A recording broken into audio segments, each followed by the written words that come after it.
Hello दोस्तों, this is Rakesh Pujara, compounding wealth advisors founding partner. लेके आया हूँ आपके लिए और एक मार्केट आउटलुक। ये हफ्ता मार्केट में काफ़ी उठापटक हुई। First half of the week market down रहा, सेकेंड हाफ में रिकवरी आई और एट द एंड मार्केट जहाँ खुले थे वहीं पे बंद हुए। सोमवार को जहाँ खुले थे मोटा मोटी वहीं पे बंद हुआ। तो वीकली कैंडल जो बना है वो दोजी बना है। एंड लेकिन कहानी ऐसी है कि भाई मंडे ट्यूसडे मार्केट काफ़ी वीक रहा, वहाँ से वेडनेसडे थर्सडे थोड़ा रिकवरी आया और आज थोड़ा मार्केट वापस नीचे गया। मिल मिला के काफ़ी सेक्टर रोटेशन हुआ, काफ़ी स्टॉक रोटेशन हुआ। स्मॉल कैप मिड कैप काफ़ी गिरे सोमवार मंगलवार को और बाद में थोड़ा रिकवर हुआ। देखते हैं ये चार्ट के थ्रू, वीकली चार्ट देखेंगे। मेरा स्क्रीन शेयर कर रहा हूँ। ये है अपना निफ्टी का चार्ट, वीकली चार्ट है। देखिए यहाँ दोजी बना है, बिल्कुल भी आप देखिए जहाँ खुला था, मार्केट खुला अराउंड 23,195 और बंद हुआ अराउंड 23,200, मतलब 5 पॉइंट का मूवमेंट आया from opening level of Monday. लेकिन कहानी ये है कि जो वीक में जो है ना उठापटक देखो कितनी हुई। ये मंडे ट्यूसडे वेडनेसडे थर्सडे और फ्राइडे। ओके, मंडे देखो गैप डाउन रहा, ये फ्राइडे का कैंडल है।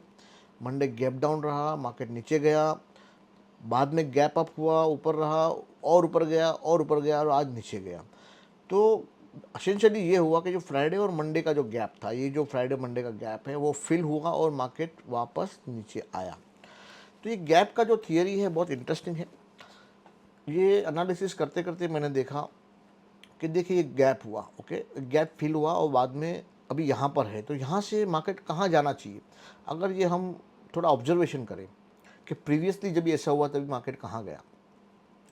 देखिए ये गैप गैप डाउन हुआ, मार्केट नीचे गया, गैप फिल हुआ और रिज्यूम हुआ। तो प्रीवियस जब भी गैप डाउन हुआ था, गैप फिल हुआ था, तभी रिज्यूम हुआ था डाउनवर्ड। तो ये बार भी ऐसा हो सकता है क्या?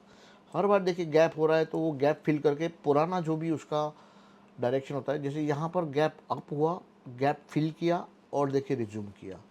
यहाँ पर गैप डाउन हुआ, गैप फिल किया और देखिए रिज्यूम किया।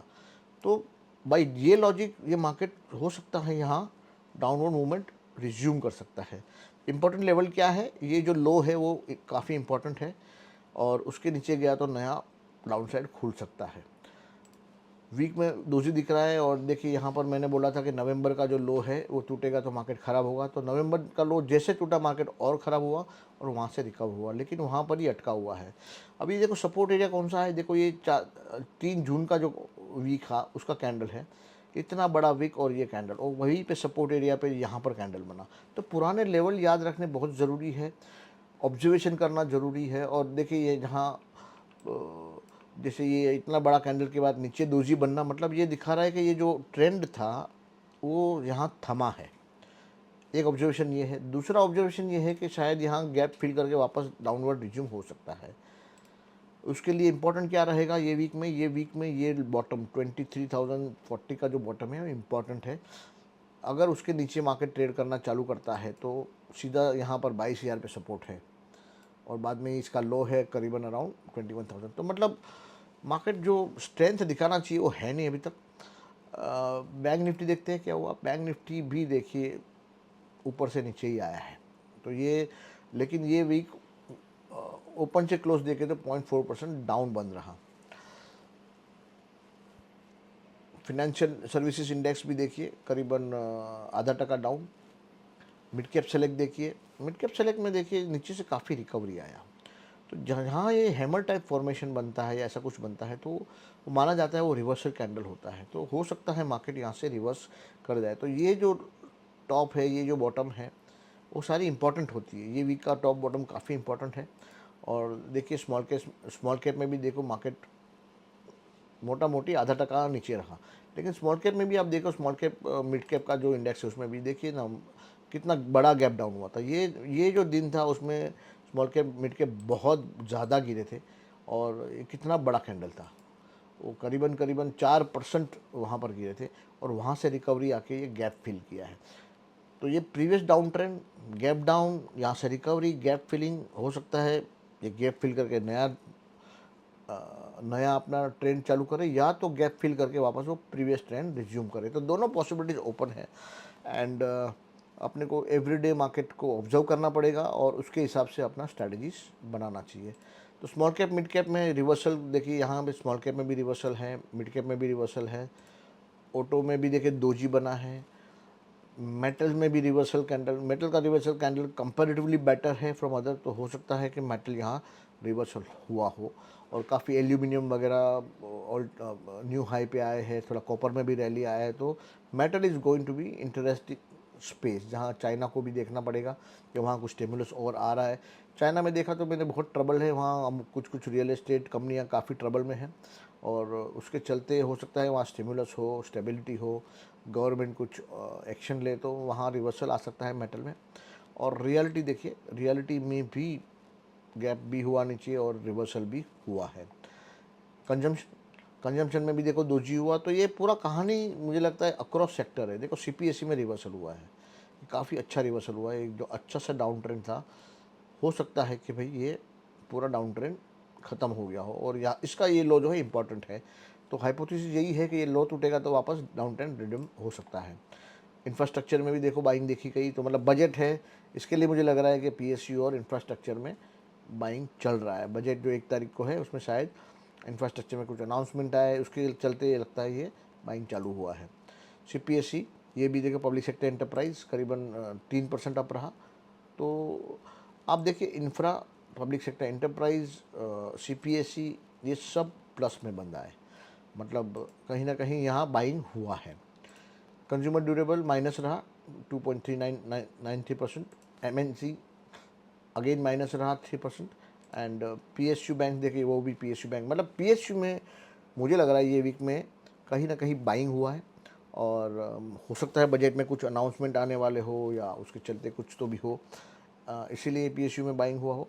और ऑयल एंड गैस में भी देखिए, ऑयल एंड गैस में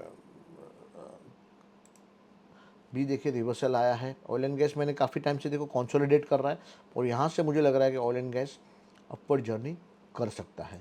मीडिया को टच नहीं करना है, हम बार बार बोलते हैं मीडिया को टच नहीं करना है।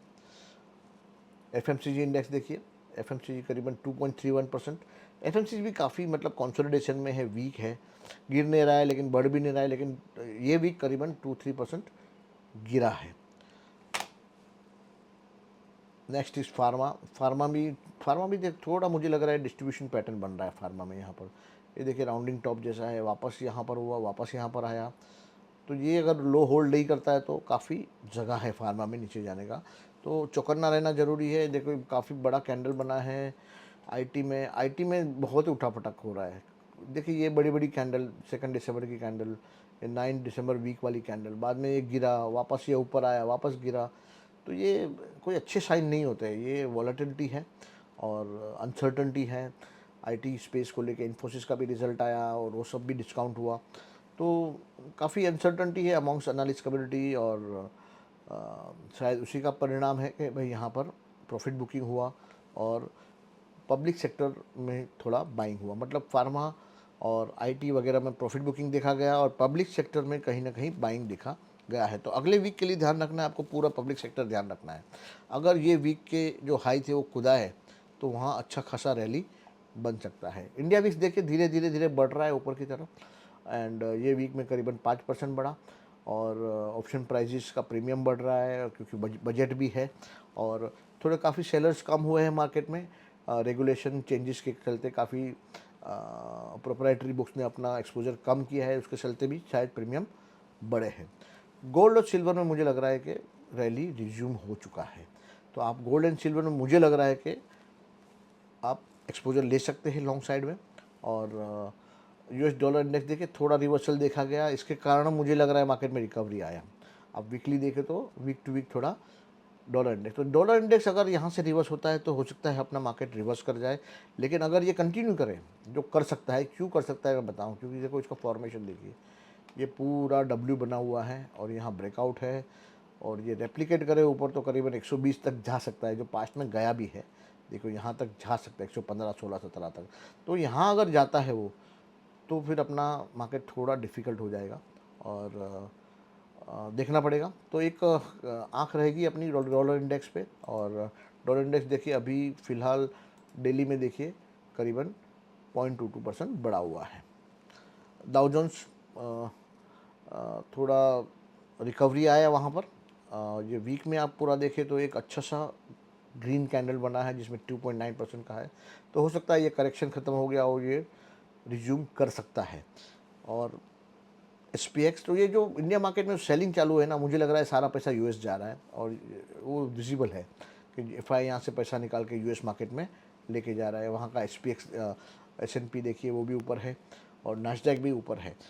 गोल्ड और सिल्वर तो मैंने बता ही दिया अच्छा है, और क्रूड भी देखिए थोड़ा थोड़ा अभी तेज़ी की तरफ जा रहा है। तो ये अपने लिए अच्छी बात नहीं है, क्रूड में तेज़ी अपने लिए ख़राब बात है। अगर ये रैली बनती है तो ऑयल एंड गैस स्पेस में थोड़ा एक्शन बनेगा, लेकिन ओवरऑल मार्केट में थोड़ा प्रॉब्लम हो सकता है। यूएसडी आईएनआर भी देखिए डॉलर न्यू हाई पे न्यू आया, रुपी काफ़ी वीक हुआ है। डॉलर के अगेंस्ट में काफ़ी करेंसी, इंटरनेशनल करेंसी काफ़ी वीक हुई है। कंपैरेटिवली अपना इंडियन करेंसी कम वीक हुआ है, लेकिन वीक तो हुआ ही है। तो जब भी डॉलर वीक होता है तो बैंक निफ्टी वगैरह में थोड़ा प्रॉब्लम होता ही है, और वही हमने आज देखा कि भाई बैंक निफ्टी काफ़ी नीचे था। तो ये था हमारा ये वीक का आउटलुक, और आगे का स्ट्रेटजी क्या रह सकता है। अभी आज आज हाँ 17 तारीख है, और we are around 14-15 days away from budget.